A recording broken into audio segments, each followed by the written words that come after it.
কেউ যদি মানুষকে কোরআন দিয়ে ডাক দেয়, আল্লাহ নিজে তাকে হেদায়েতের উপরে রাখে। সুতরাং হেদায়েতের উপরে থাকতে হলে দয়া লাগবে কার? আপনাকে আজকে থেকে সিদ্ধান্ত নিতে হবে। শুধু জব্বা গায়ে দিলে, পাগড়ি মাথায় দিলে, তসবিহ টিপলে হেদায়েতের উপর থাকা যায় না। এটা থাকার জন্য আল্লাহর দয়া লাগে, আর আল্লাহ রাখবে তাকে যে কোরআন দিয়ে মানুষকে ডাকবে। কোরআন দিয়ে ডাকা মানুষ দেশে কম না বেশি? এই যে আমার গিয়াসউদ্দিন তাহেরি ভাইও ডাকে, কি কোরআন দিয়ে ডাকে না বাবা দিয়ে? কেল্লা বাবা, ফতে বাবা, কি বাবা বানিয়েছে আল্লাহ জানে। তো মানুষ কিন্তু তার কাছেও যাচ্ছে। আজকে থেকে সিদ্ধান্ত নেবেন, কোরআন যেখানে নেই, আপনি যদি ভালো হওয়ার নিয়তে ওখানে যান, মানিত্তাবাল হুদা বিগাইরিল কোরআন আদাল্লাহুল্লাহ, তিরমিজি শরীফের হাদিস। এখানে আরবি গ্রামার যারা বোঝে ওদের জিজ্ঞাসা করেন, নবী যদি বলতেন দল্লা, তাহলে অর্থ হয়ে যেত দল্লা ইয়াদিল্লু, মানে আপনি নিজেই নিজেকে ভ্রান্ত বানিয়ে ফেলেছেন। কিন্তু আদাল্লা বাবে ইফআল থেকে এসেছে, এর বাংলা অর্থ দাঁড়াবে আদাল্লা ইয়াদিল্লু। আপনার হয়তো নিয়ত ভালো ছিল, কোন জায়গায় গিয়েছিলেন, কিন্তু কোরআন সেখানে ছিল না, এই জন্য আল্লাহ নিজে দায়িত্ব নিয়ে আপনাকে গোমরা বানিয়ে দেবে। এই হাদিসটা বাংলাদেশে 100% কার্যকর। অধিকাংশ জায়গায় কোরআন নেই, কোরআনের নিয়ম নীতি চলে না, আপনি ভালো হওয়ার নিয়তে গেলেও সেখানে আপনি আরো খারাপ হয়ে যান। এর বাস্তব উদাহরণ আমাদের কুষ্টিয়ার লালনের মাজার। এই কুড়িগ্রাম লালমনিরহাট থেকে কত মানুষ যাচ্ছে ওখানে, এদের নিয়ত খারাপ না, এরা গ্রাম্য মানুষ, এরা ভালো হওয়ার নিয়তে যাচ্ছে, কিন্তু ওখানে তো কোরআন নেই, ওখানে শিরক, প্রকাশ্য সেজদা দিচ্ছে কবরকে। এই কথা বলছে না কেন? সারা পৃথিবীতে 2টা মাত্র জায়গা আছে যেখানে নির্বিঘ্নে পুলিশ পাহারা দিয়ে গাঁজা খাওয়া, একটা কুষ্টিয়ার লালনের মাজার, আর এই বগুড়ার মহাস্থানগড়ে। তামাম দুনিয়া মিলে আমি এই 2টা জায়গা পেলাম যেখানে নির্বিঘ্নে পুলিশ পাহারা দেয় আর মানুষ গাঁজা খায়। আমার জন্ম কুষ্টিয়ায়, এই জন্য আমার একটু আফসোস যে আমার আল্লাহ ওই জেলায় পাঠালো। কি একটা জায়গা বলেন তো, প্রকাশ্য নিষিদ্ধ কাজ, যেটা গাঁজা পেলে পুলিশ আরো ধরে নিয়ে যাওয়ার কথা, আর সেইটা পুলিশ পাহারা দিয়ে খাওয়াচ্ছে। যত খাবি খা, আমরা 2জন পাহারা দিচ্ছি। তাহলে আমি যেটা বলতে চাচ্ছিলাম, মোবাইল বন্ধ করে রাখেন, কোরআন যেখানে নেই ওখানে যদি কেউ ভালো হওয়ার নিয়তেও যায়, তাকে খারাপ বানিয়ে দেবে হামজা। বলেন বলেন, কে? আদাল্লাহুল্লাহ, এর ফাইল সরাসরি আল্লাহ। আমি আল্লাহ নিজে তাকে খারাপ বানাবো। সুতরাং আজকে সিদ্ধান্ত নেওয়া যায় না কুড়িগ্রামবাসী, যেখানে কোরআন নেই, কোরআনের কর্মসূচি নেই, এরকম দরবার যদি আমার বাবাও তৈরি করে, আমি ওখানে নেই। এইরকম দল যদি আমার বাবাও প্রতিষ্ঠা হয়, আমি সেখানে নেই। না, আমি জানি এটা মানতে পারবেন না। পারবে? কথা ক্লিয়ার বোঝা যায় না। মাইকলা কি করে? মমতাজের মতো হাসতেছে। মাইকে ক্লিয়ার বোঝা যাচ্ছে না, আবার হাসি আসছে কোন? তারপরে যতটুকু বোঝা যাচ্ছে এটা শোনেন, পরের দিন ইন্টারনেটে নামিয়ে নেবেন। আমার বিষয়টা শেষ করা লাগবে। কাটসাট কথা বলছি ভাই, যেখানে কোরআন নেই, ওটা আমার বাবাও যদি ওই দলের প্রতিষ্ঠাতা হয়, আমি ওই দলে নেই। কারণ বাবা জাহান্নামে গেলে আমি তো যেতে পারি না। এক কথা বলেন না কেন? এরপরও আপনার বিবেক কাজে লাগে না, খালি টেনে নিয়ে যান। না, এ হুজুর মনে হয়, চোখ বন্ধ হোক, আপনি তখন টের পাবেন। ফাকাদ হুদিয়া ইলা সিরাতিল মুস্তাকিম, হাদিসের শেষ কথা এটা। নবীজি বলেন, যে ব্যক্তি কোরআনের ডাকে সাড়া দেবে, আল্লাহ তাকে সিরাতে মুস্তাকিম নসিব করে দেবে। আমরা যেহেতু শান্তি, স্বস্তি, নিরাপত্তা, সহজ সরল পথ চাই, আজকে ডাকে সাড়া দেওয়া লাগবে কিসের বলেন তো? কোরআনের। আমরা কোরআন দিয়ে আজকে আপনাদেরকে ডাকছি। সূরা আলে ইমরানের একটা মাত্র আয়াতের 4 ভাগের 1 ভাগ পড়েছি। আমার যতটুকু কোরআনের উপরে আয়াত আছে, এখানে আল্লাহ যত কথা দিয়েছেন তাফসীর আকারে যদি আমরা কথা বলি, এই দিন শেষ হয়ে, রাত শেষ হয়ে আরো দিন আসবে, তাও কোরআনের কথা শেষ হবে না। আল্লাহ রাব্বুল আলামিন বলেন, কুল লাউ কানাল বাহরু মিদাদাল লিকালিমাতি রাব্বি লানাফিদাল বাহরু ক্বাবলা আন তানফাদা কালিমাতু রাব্বি ওয়ালাউ জিনা বিমিসলিহি মাদাদা। বলেন আল্লাহু আকবার। আল্লাহ পাক বলেন, নবী আপনি বলুন, তামাম দুনিয়ার সব পানি যদি কালি হয়ে যায়, যত গাছ গাছড়া আছে, বন জঙ্গল আছে, সব যদি কলম হয়ে যায়, তামাম দুনিয়ার জিন আর মানুষ মিলে যদি আমার কোরআনের কোন শব্দের ব্যাখ্যা লেখা শুরু করে, তামাম দুনিয়ার পানি সব শেষ হয়ে যাবে। লিখতে লিখতে জিন আর মানুষের হাত ব্যথা হয়ে যাবে, তারপর আমার কোরআনের ব্যাখ্যা লিখে শেষ করা যাবে না। কথাটা শুনতে যত সহজ মনে হচ্ছে, বাস্তবে অত সহজ না। আপনি একটু হৃদয় দিয়ে ভাবেন তো, অন্তরের চক্ষু দিয়ে, যে দিল আছে ভেতরে, এটা দিয়ে একটু চিন্তা করেন। তামাম দুনিয়ায় যত পানি আছে, যত গাছ গাছরা দেখতে পাচ্ছেন, এই যে বন জঙ্গল, পৃথিবী ভর্তি করা আমাজন জঙ্গলে, তামাম দুনিয়ার সব চাইতে বড় জঙ্গল আমাজন, কত গাছ গাছড়া আছে, সব আল্লাহ বলেন কলম বানিয়ে ফেললে। যত মানুষ দুনিয়ায় পাঠিয়েছি, যত জিন পাঠিয়েছি, সব জিন আর মানুষ মিলে আমার কোরআন ব্যাখ্যা করলে তাও শেষ করা যাবে না। এইটা থেকে আজকে তাফসীর হচ্ছে। 1-1.5 ঘন্টা, 2 ঘন্টা, 5 ঘন্টার ব্যাপার না। কিয়ামত পর্যন্ত লিখলেও যেটা শেষ হয় না, 1 ঘন্টার ভেতরে শেষ হয়ে যাবে। আমাদের জ্ঞান নেই হয়তো, এই জন্য আমরা পারি না। আল্লাহ যাকে জ্ঞান দিয়েছিলেন মুহাম্মদ রাসূলুল্লাহ, তাকে আল্লাহ এই আয়াত নাযিল করে জানিয়েছেন, কিয়ামত হয়ে গেলেও আপনি পারবেন না। জোরে বলেন সুবহানাল্লাহ। এরকম এক বিশাল সমুদ্র নিয়ে আমরা বসেছি। আল্লাহ সূরা আলে ইমরানের আয়াতে জানাচ্ছেন, ওমান দাখালাহু কানা আমিনা। এটা কাবা শরীফ সংক্রান্ত আয়াত। কোন আয়াত থেকে কথা বলতে হলে ঐতিহাসিক প্রেক্ষাপট, শানে নজর, এর নামকরণ। আপনাকে মাথা তার হালকা কাটা আছে? হ্যাঁ, মোনাজাতের আগে দিতে পারেন না এগুলো? পাগল ছাগল। আপনার মাথার সমস্যা? আলোচনার ভেতরে কি করছেন আপনি? মোনাজাতের আগে দিতে পারেন না?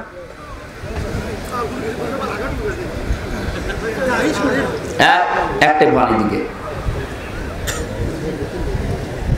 এই যে তাফসীর করার জন্য যে 8টা-9টা পয়েন্ট বলছি, এগুলো আগে বলে নেওয়া লাগে। তো এইগুলো বলতে গেলে আমাদের মূল যে কথাগুলো সামনে আমি পয়েন্ট আকারে 27টা সাজিয়েছি, এগুলো কৌত হয়ে যাবে। আমি একবার সরাসরি কোরআনে কারিমের সূরা আলে ইমরানের আয়াতে যাচ্ছি। আল্লাহ বলেন, এই ঘরের ভেতরে যে প্রবেশ করবে তাকে আমি আল্লাহ নিরাপত্তা দিয়ে দেব। ওই জামানায় তারা কাফের মুশরিক, আল্লাহ রাসূল বিশ্বাস করতো না, কিন্তু এই ঘরকে এত সম্মান দিত, নিজের বাবার খনি, তারপরও কাবার এরিয়ার ভেতরে পাইলে আর কিছু বলতো না। এই জায়গাটা আল্লাহ এত নিরাপত্তা দিয়ে বেষ্টনী দিয়ে রেখেছিল। এবার আসেন আমাদের মূল কথায়। যেহেতু কাবার যে চত্বর, কাবার যে এরিয়া, এই জায়গায় প্রবেশ করলে নিরাপত্তা দেয় কে? আমার প্রশ্ন কেন দেয়? কারণ ওই জায়গাতে আমার আল্লাহর ঘর আছে। আরো আসতে বলে কি আছে বলেন তো?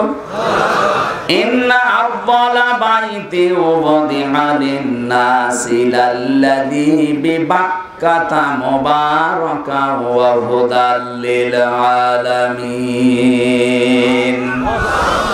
আল্লাহ পাক বলেন, পৃথিবীর সর্বপ্রথম যে ঘরটা প্রতিষ্ঠিত হয়েছে সেই ঘরটা কাবা ঘর, যেটা মক্কায় অবস্থিত। এখানে আল্লাহ মক্কা নাম না দিয়ে বাক্কা দিয়েছেন। এটা ওই দেশের প্রাচীন একটা নাম। তাহলে মক্কার আগের নাম কি ছিল বলেন তো? বাক্কা। বলেন বলেন। এই বাক্কা, এই জায়গাতে আমার আল্লাহ তার ঘরটা সর্বপ্রথম এই পৃথিবী তৈরি করার সময় বানিয়ে দিয়েছেন। আর পরবর্তীতে পদে পদে বিভিন্ন নবীরা সংস্কার করেছে।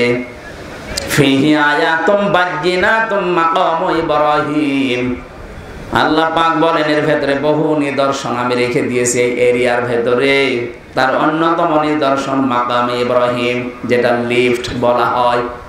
হযরত ইব্রাহিম যেটার উপরে চড়তেন, হঠাৎ পাথরটা উপরে উঠে যেত। এই বিশাল বিশাল পাথর দিয়ে তিনি কাবা ঘর নির্মাণ করেছিলেন। ওই পাথর লিফট হিসাবে ব্যবহার করি।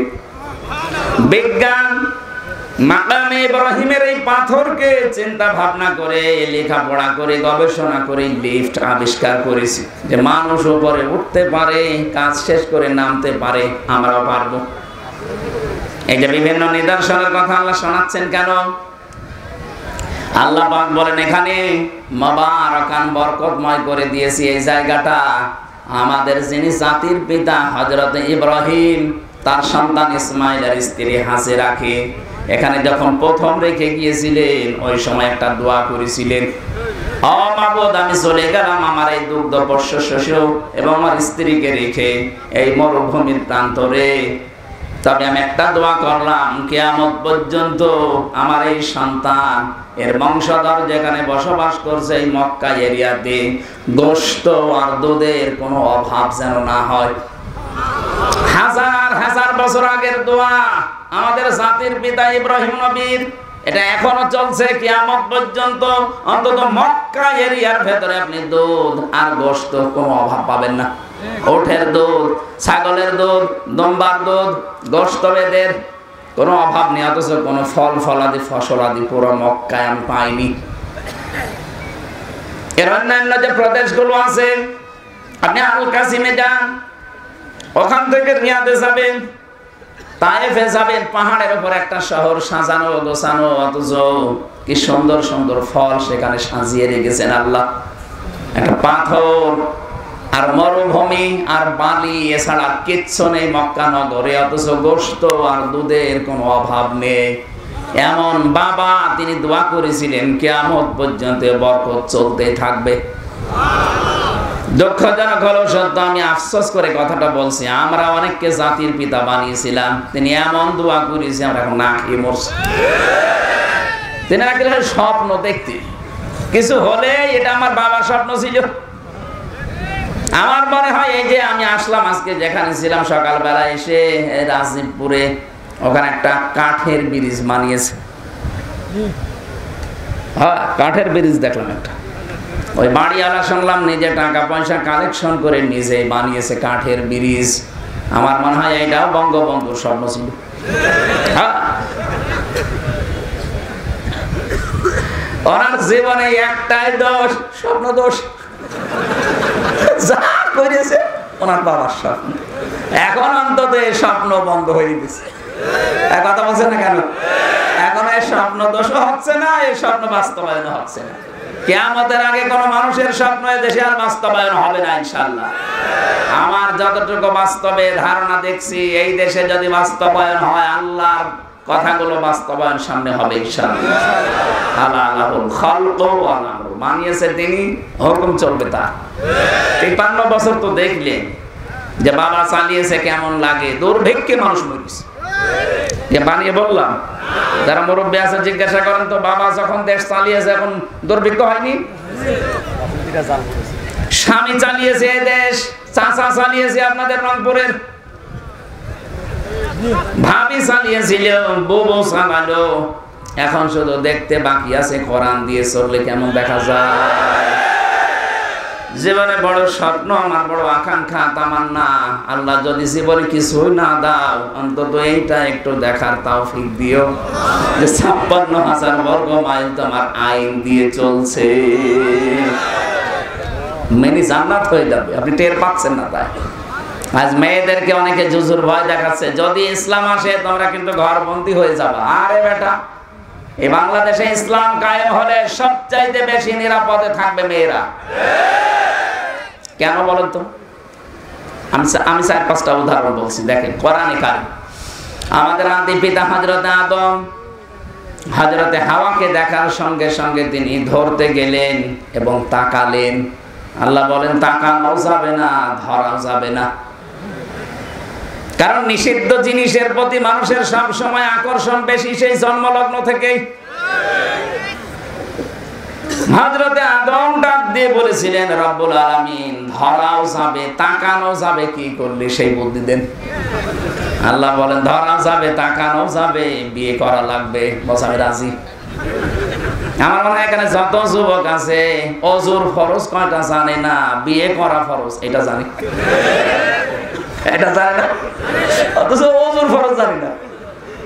বিয়ে করে যে গোসল করা লাগবে, গোসলের ফরজও জানে না। গোসলের ফরজ কয়টা বলেন তো? কত যুবক এখানে বসে আছে বিয়ের জন্য দুই পায়ে খাড়া, গোসলের ফরজও জানে না, আন্দাজে বিয়ে করবে। হযরতে আদম বললেন আমি রাজি। হযরতে আদমকে আল্লাহ বলেছিলেন রাজি হয়ে গেলে দেন মোহর দেওয়া লাগে। ওয়া তুহুন্না উজুরহুন্না ফারিদা, দেন মোহর দেওয়া এটা নফল না, এটা নামাজ রোজার মতো ফরজ। এখানে কত মুরব্বি বসে আছে জীবনে শুধু দেন মোহর ওই লিখে রেখেছে কিয়ামতের পরে দেবে। যদি আপনার এই নিয়ত থাকে যে আমি আর দেব না, আপনি কিয়ামতে জেনাকার হয়ে উঠবেন। কি কথা বলেন না? দেন মোহর বাকি আছে কার? হাত তোলেন তো। এলাকার বিয়ে সাথে কিন্তু বন্ধ হয়ে যাবে, এটা রেকর্ড হচ্ছে। মানুষ সারা দেশ থেকে মনে করবে না এই করে গ্রামে মানুষ বিয়ে দেওয়া যাবে না, দেন মোহর দেয় না। আমি হাসির জন্য বলি নাই, দেন মোহর দেওয়া নফল না ফরজ? নামাজের মতো ফরজ। কেউ যদি দিয়ে না থাকেন যেভাবেই হোক দেওয়া লাগবে। অনেকে মাফ চেয়ে নেয় যে আমি গরিব মানুষ, না, ও স্ত্রী যদি বাসর রাতে লজ্জার খাতিরে মাফ করে দেয়, মাফ হবে না।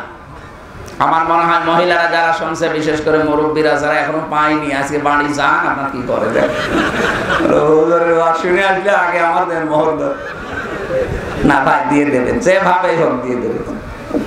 যদি একেবারেই কায়দা না থাকে, আমি মাইকে বললে আমার ওরা জেনে ফেলবে। তারপরও বলছি আস্তে করে, যে কাজ কাম বাদ দিয়ে বলবেন আমি করবো কি, সবই তো তোমার, যা দেন মোহর বাকি ছিল সব তোমার দিয়ে দিলাম, যা বাড়ি ঘর টাকা পয়সা আমার গরু ছাগল যা আছে সব তোমার। কাজ না করে বসে থাকলে বলবা কি কাজে যাবা না, যাবো কি করে, সব তো তোমার। তখন বলবে ঠিক আছে এইবারটা নেওয়া যায়।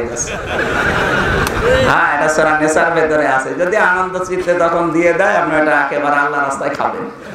সুতরাং দেন মোহর দেওয়া লাগবে। আমার 50,000 টাকা ছিল। মেয়েদের একটা ঝামেলা আছে, এদের চরিত্র কি এরকম আমি বুঝি না। এই দেন মোহর আমার মনে হয় 3 বার দেওয়া হয়েছে। তারপরে কিছুক্ষণ হলে বলে আমার দেন মোহর দেবেন না। আরে তোরে কয়বার দেবো? ভারতে গিয়েছিলাম একবার, ওখানে আমার 1 মাস অনুষ্ঠান ছিল। টাকা পয়সা যায় কালেকশন হয়েছিল প্রায় 1,70,000 টাকা মতো ছিল। ওরে আমি স্বর্ণ কিনে দিলাম, দেন মোহর শোধ হয়েছে। ওই সময় বলছে ঠিক আছে। এখন আবার মাঝে মাঝে হঠাৎ মনে হলে বলে টাকা দেবেন না। মেয়ে লোকের কাছে টাকা ধার নেওয়া এ আর এক যন্ত্রণা। আমার মনে হয় 1 টাকা 10 বার দিলেও শোধ হয় না। যখনই মনে হবে বলে আসে টাকা কয়বার দেব। এই জন্য টাকা ধার নিতে হলে দরকার হয় ফকিরের কাছে নেবেন, তার কথা বড় কাছে টাকা ধার নেবেন। খুব যন্ত্রণা আছি, আমি নিতে চাই না। আমি আসার সময় যদি টাকা পয়সা হাতে না থাকে, গাড়ির তেল মেল নেওয়া লাগবে, গ্যাস নেওয়া লাগবে, ড্রাইভারকে বলি টাকা পয়সা আছে, যদি বলে হ্যাঁ ঠিক আছে। ও ম্যাডামের কাছে নিলে ও 10 দিন দেওয়ার পরে দেখা যাচ্ছে মনে হলেই টাকা চাবে। হযরত আদম আলাইহিস সালাম বলেছিলেন আল্লাহ আমার কাছে তো দেন মোহর দেওয়াই কিছুই নেই, আমি কি করি এখন? আল্লাহ বলেন একটা কাজ করা যায়, আমার শেষ নবী আমার বন্ধু মুহাম্মদুর রাসূলুল্লাহর উপরে 10 বার দরুদ শরীফ পড়ো। বিয়ে হয়ে গেল, আল্লাহ ডাক দিলেন এবার যাও। ওয়াকুলনা ইয়া আদাম উসকুন আনতা ওয়া যাওজুকাল জান্নাতা ওয়া কুলা মিনহা রাগাদান হাইসু শি'তুমা। আলেম আছে না এখানে? হ্যাঁ, ভালো করে শুনবেন, আমি কিন্তু আপনাকে বলবো। আল্লাহ পাক বলেন আদমকে বললেন যাও, বউ নিয়ে চলে যাও। কোথায় যাবেন? জান্নাত আমাদের আদম আলাইহিস সালামের বাড়ি আর আমাদের বাবার বাড়ি। কথা বলেন না, উনি আমাদের বাবা না, আদি বাবা আদি পিতা। তাহলে ওনার যদি জান্নাত বাড়ি হয়ে থাকে আমাদের, আরো জোরে বলেন আরেকবার, আমাদের বাবার বাড়ি। আল্লাহ বললেন আনতা ওয়াকুলনা ইয়া আদাম উসকুন আনতা ওয়া যাওজুকাল জান্নাহ, যাও তোমার স্ত্রীকে নিয়ে তুমি তোমার বাড়ি চলে যাও। তার মানে আয়াত থেকে প্রমাণ হয় বিয়ে করার পরে বউ নিয়ে বাবার বাড়ি যাওয়া লাগবে। অথচ কত মানুষ এখানেও বসে আছে, ও ঘর জামাই থাকে। আপনি লজ্জা করে না? বিয়ে করতে মন চায়, বউ নিয়ে বাবার বাড়ি যাবেন না, ঘর জামাই থেকে যাচ্ছে। মাঝখানের শব্দটা দেখেন তো, আংতা। তুমি যাও, ও যাওজুকাল জান্নাত, তোমার স্ত্রীকে নিয়ে যাও বাড়িতে। কিন্তু পরের শব্দে দেখেন অকুলা, এই জায়গায় আল্লাহ দ্বিবচন দিলেন, এর আগে আংতা দেননি। এই জন্য তো তাফসীর মাহফিলে আসা লাগে, এই জন্য কোরআনে কারীম নিয়ে চিন্তা ভাবনা করা লাগে। মা বোন যারা এসেছেন, শুধু আপনাদের জন্য আমি বলছি না, এখানে রেকর্ড হচ্ছে। এই কুড়িগ্রামের এই জন্তির কান্দা হয়তো বাংলাদেশের অনেকে চেনে না, কিন্তু কোরআনে কারীমের এই কথা তামাম দুনিয়ায় আল্লাহ কোরআনের ইজ্জতে ছড়িয়ে দেবেন। আমার সামনে এখন 20,000 মানুষ না, 18 কোটি মানুষ আমার সামনে বসে আছে। সবাইকে নিয়ে বলছি, আল্লাহ আংতা প্রথমে দিলেন, পরের শব্দে কিন্তু আমার আল্লাহ ওয়াকুলা একবারে দিয়েছেন, আংতা দেননি। না, আংতা নেই, ওয়াকুলা দ্বিবচন দিয়েছেন, এক বচন না দিয়ে। এর আগে আংতা দেননি।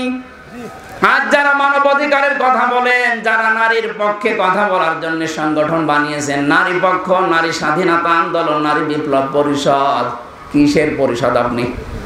আপনার আগে 1,500 বছর আগে আল্লাহ এই অধিকার মেয়েদেরকে আগে দিয়ে দিয়েছেন। আল্লাহ আদমকে বলছেন, আদম বিয়ে হয়ে গেছে, তুমি এখন স্বামী। বাড়িতে বউ নিয়ে যাওয়ার পরে নিজে মরণের খাওয়া খাবে না, তুমি যেই মানের খাবার খাবে তুমি আগে খেয়ে নেবে, তারপরে বউ খাবে, এ কথাও নেই। একবারে ও কোলা দিয়েছেন, তুমি যেই মানের খাবার খাবে, যেই মানের পোশাক পরবে, যেই ভাবে থাকতে পারবে, ওই রকম ঘরে, ওই রকম পোশাকে, ওই রকম খাবার তাকে দেওয়া লাগবে। কথা বলে না কেন? নারীরা যদি এই অধিকার বুঝতো, ওরা ওদের অধিকার আদায়ের জন্য আন্দোলন করতো।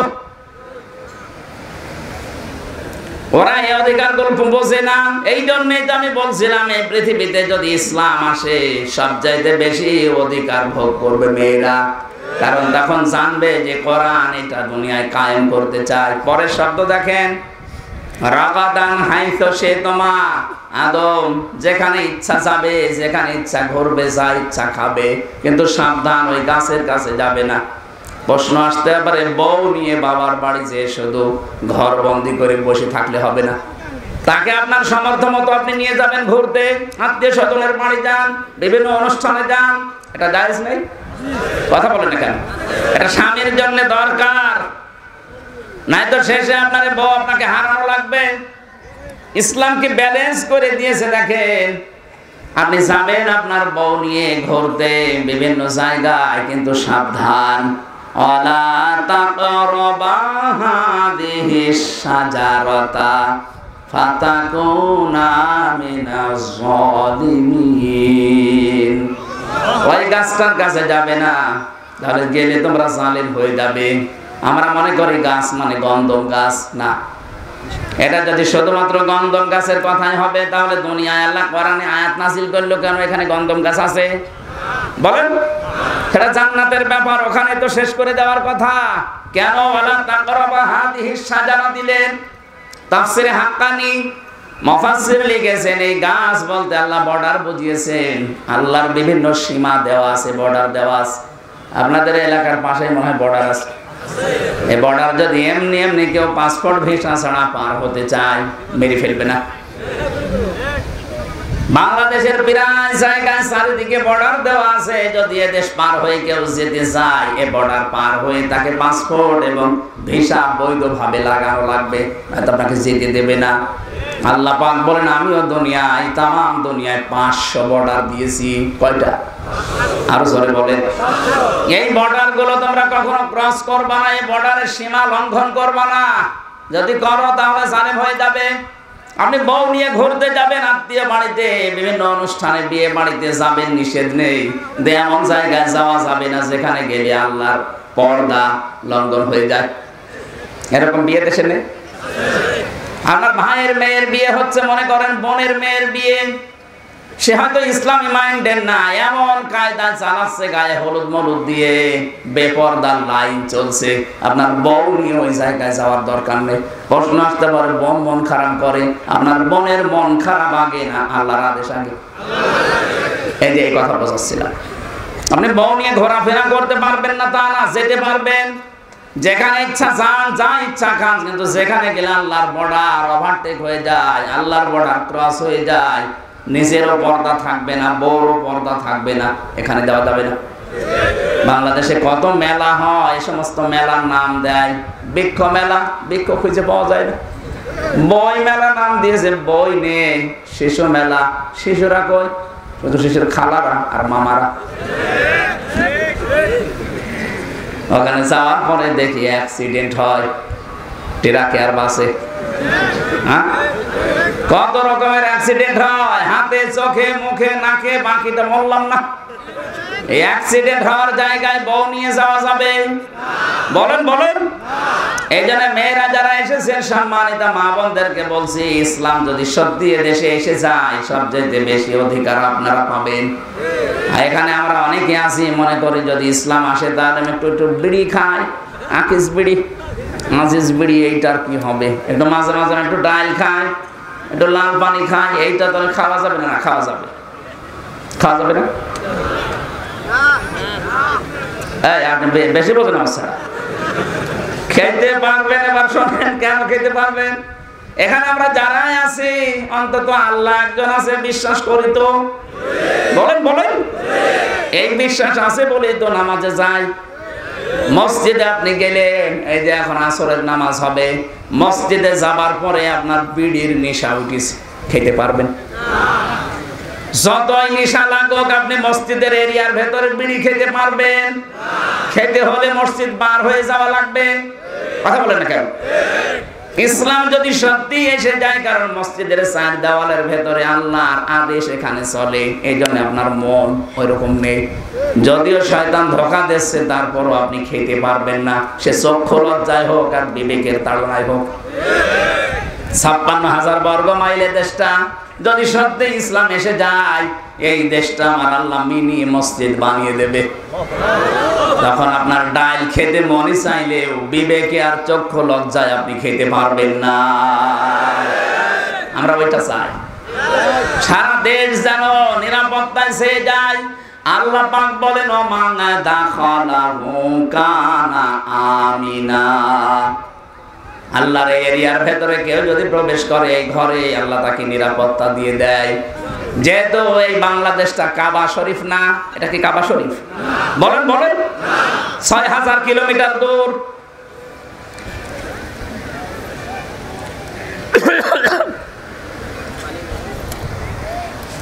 পানি দেন তো, দেন তো।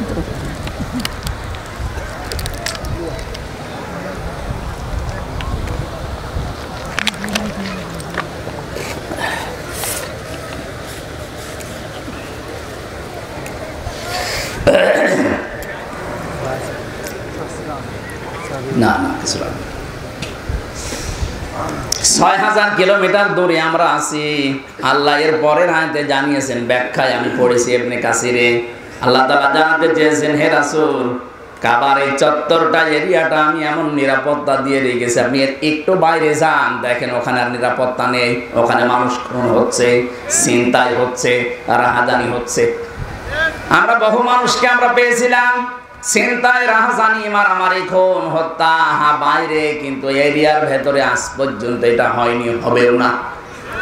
কেন ওই জায়গাটা নিরাপত্তায় বেষ্টন করে রেখেছে কে? আরো জোরে। আল্লাহ পাক বলেন, 6000 কিলোমিটার দূরে মনে কর তোর বাড়ি, এই বাংলার 56,000 বর্গ মাইল যদি সত্যি নিরাপত্তা বেষ্টিত করতে চাস, আমি একটা আদেশ করি, আল্লাযীনা আমানু ওয়া লাম ইয়ালবিসু ঈমানাহুম বিযুলমিন উলাইকা লাহুমুল আমনু ওয়া হুম মুহতাদুন। এটা সূরা আনামের 82 নম্বর আয়াত। আল্লাহ বলেন যে মানুষগুলো দুনিয়ায় ঈমান আনবে, আর ঈমান আনার পরে তাদের ঈমানের সাথে জুলুম মিশ্রণ করবে না, এখানে জুলুম মানে শিরিক। জুলুম মানে কি? যারা নিজের ইমানের সাথে শিরিক মিশ্রণ করবে না, উলাইকা লাহুমুল আমন, ওই মানুষগুলোকে আমি আল্লাহ নিরাপত্তা দিয়ে দেব, তারাই নিরাপত্তার অধিকারী। কাবা শরীফের চত্বরে ঢুকলে যেমন নিরাপত্তা পাওয়া যায়, স্বস্তি পাওয়া যায়, শান্তি পাওয়া যায়, বাংলাদেশেও যদি আল্লাহর আইনটা আমরা প্রতিষ্ঠা করে দেখাতে চাই, ঈমান আনার পরে আমাদের ঈমানের সাথে যদি শিরিক মিশ্রণ না হয়, কসম আল্লাহর দেশটাও নিরাপত্তায় ছেয়ে যাবে।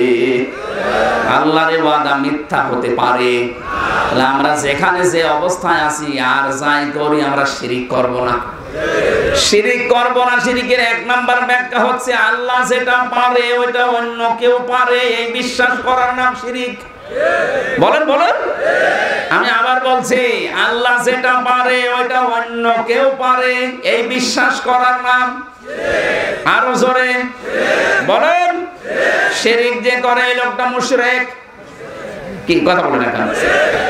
এই বাংলাদেশে আল্লাহ পারে জনগণের মাধ্যমে, যারা মানুষ বলে যে জনগণ ক্ষমতার উৎস, এটা কিন্তু আল্লাহর সাথে শিরিক। সূরা বাকারার একটা আয়াতের সাথে পুরোপুরি শিরিক। আন্নাল কুওয়াতা লিল্লাহি জামিআ, সব কিছুর উপরে ক্ষমতা চলে কার? এই জন্য ক্ষমতার উৎস জনগণ নয়, ক্ষমতার উৎস কে? কিন্তু বহু মানুষকে আমরা দেখতে পাই ক্ষমতার উৎস জনগণ বলে তারা চালিয়ে দিচ্ছে কিছু ভোট পাওয়ার জন্য।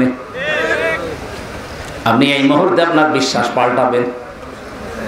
এভাবে যদি আপনি মারা যান, যখন মরণের বিছানায় আছাড় খেয়ে পড়বেন, আল্লাযীনা তাতাওয়াফাহুমুল মালাইকাতু যালিমি আনফুসিহিম ফালকাবুস সালামা মা কুন্না না'মালু মিন সু ইলা আখির।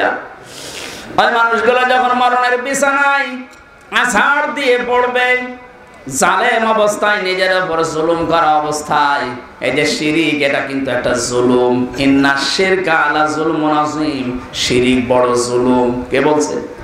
আপনি বিশ্বাস নিয়ে যখন মরণের বিছানায় পড়ে থাকবেন, ফেরেশতারা আপনার কাছে এসে বলবে, আল্লাহর বান্দা, তোমাদের কাছে আল্লাহর শান্তির বাহকরা যায়নি? ওই মানুষগুলো বলবে, ক্বালু বালা, হ্যাঁ গিয়েছিল।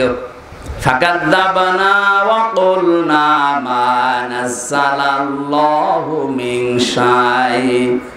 তাদের এই কথাগুলো আমরা শুনেছিলাম যে ক্ষমতার উৎস আল্লাহ, ক্ষমতার উৎস জনগণ না। কথা শোনার পরে আমার কেমন যেন লাগতো, মনে মনে ভাবতাম ও মনে হয় মিথ্যা কথা বলছে, এ মনে হয় মিথ্যা কথা বলছে। এরকম কথা আল্লাহ কোরআনে দেয়নি। এই বিশ্বাসী লোক নেই? বলেন না কেন? সিস্টেম আর একটু পরে দেখেন, এটা সূরা নাহলের আয়াত। আল্লাযীনা তাতাওয়াফাহুমুল মালাইকাতু তাইয়্যিবিনা ইয়াকুলুনা সালামুন আলাইকুম উদখুলুল জান্নাতা বিমা কুনতুম তা'মালুন। যে মানুষগুলো তাদের চিন্তা চেতনায় যে তাইয়্যিবিন আছে, এই তাইয়্যিবিন মানে শুধু পোশাকের পবিত্রতা না, শুধু দেহের পবিত্রতা না, আপনার চিন্তা চেতনার পবিত্রতা হওয়া লাগবে, আপনার কর্মজীবনও পবিত্র হওয়া লাগবে, আপনার বিশ্বাস পবিত্র হওয়া লাগবে। এইগুলো যারা পবিত্র করে, মুক্ত করে, সাফ করে, পরিষ্কার করে যখন বিছানায় পড়বে, আছাড় দিয়ে মরণের বিছানায়, ফেরেশতারা বলবে, আল্লাহর বান্দা ভয় পেও না, সালাম, শান্তি তোমার উপরে। বহু কষ্ট করেছে দুনিয়ার জীবনে নিজেকে পবিত্র রাখার জন্য, নিজের বিশ্বাস, নিজের চিন্তা, নিজের সব কিছুকে পবিত্র রেখে পর্যন্ত এসেছে, আজ মরণের বিছানায় পড়ে আছে। ইয়াকুলুনা সালামুন আলাইকুম উদখুলুল জান্নাহ, প্রবেশ করো আল্লাহর ওই জান্নাতে, বিমা কুনতুম তা'মালুন, যে কাজ তোমরা করেছিলে, এই সব কিছু আল্লাহর নখদর্পণে আছে। জোরে বলেন সুবহানাল্লাহ। আল্লাহ আমাদেরকে এরকম একটা মওত যেন শেষে দান করেন, যেন আমরা যদি শান্তি, স্বস্তি, নিরাপত্তা দুনিয়া আখিরাতে পেতে চাই, এই মুহূর্তে আমাদের ঈমানের সাথে যেন কোনো শিরিক মিশ্রণ না হয়। আমি আবার বলছি, শিরিক আল্লাহ যেটা পারে ওইটা অন্য কেউ পারে, বিশ্বাস করার নাম। রোগ ভালো করতে পারে কে? অনেক পীর ফকির আছে, অনেক মাজারে মানুষ যায় পানি পড়ালে, আপনার বিশ্বাস থাকা লাগবে। পানি দুনিয়ার সবাই যদি মাদলি পড়ে দেয়, তাবিজ মানিয়ে দেয়, আমার রোগ কখনো ভালো হওয়া সম্ভব না যদি আল্লাহর আদেশ না হয়। ওনার উপরে ভরসা বাদ দিয়ে যদি তাবিজের উপরে ভরসা চলে যায়, আপনি মুশরিক হয়ে যাবেন। সন্তান দিতে পারে কে? এ বিশ্বাস যদি কেউ কবরের কাছে, পীরের কাছে, সে জিন্দা পীর হোক মরা পীর হোক, তার কাছে যায়, সে মুশরিক। কথা বলে না কেন? এ দুনিয়া চালাতে পারে কে? আল্লাহর আইন। আল্লাহর আইন বাদ দিয়ে মানুষের তৈরি করা আইন যদি কেউ কায়েম করতে চায়, সেও মুশরিক। এদেশে এখন আছে না নেই? আল্লাহ বলেন এই মানুষগুলোই নিরাপত্তা পাবে যাদের ঈমানের সাথে তারা জুলুমকে, শিরককে মিশ্রণ ঘটাবে না। উলাইকা লাহুমুল আমনু ওয়া হুম মুহতাদুন। আর এরাই হেদায়েত প্রাপ্ত, এরাই আমি আল্লাহর ভাষায় হেদায়েত প্রাপ্ত দল। জোরে বলেন সুবহানাল্লাহ। নবীজির লক্ষ লক্ষ হাদিস থেকে একটা হাদিসের টুকরা পড়েছিলাম। পুরোটা বলতে গেলে সময় লাগবে, এই জন্য মেইন কথাটা বলছি। হযরতে মুআয ইবনে জাবালকে নবীজি বলেছিলেন, তবে আমি ইয়ামেন দেশের গভর্নর করে পাঠাচ্ছি, কিন্তু সাবধান থাকবা। আলা ইন্নাল কিতাবা ওয়াস সুলতানা লা ইফতারিকান।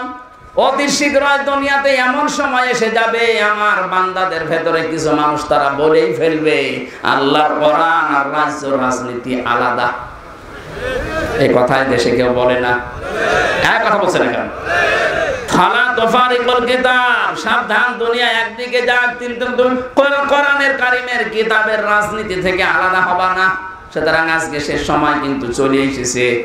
কোরআনের রাজনীতির কথা বলতে গেলে এই মানুষের কাছে কেমন যেন আমরা খারাপ হয়ে যাচ্ছি।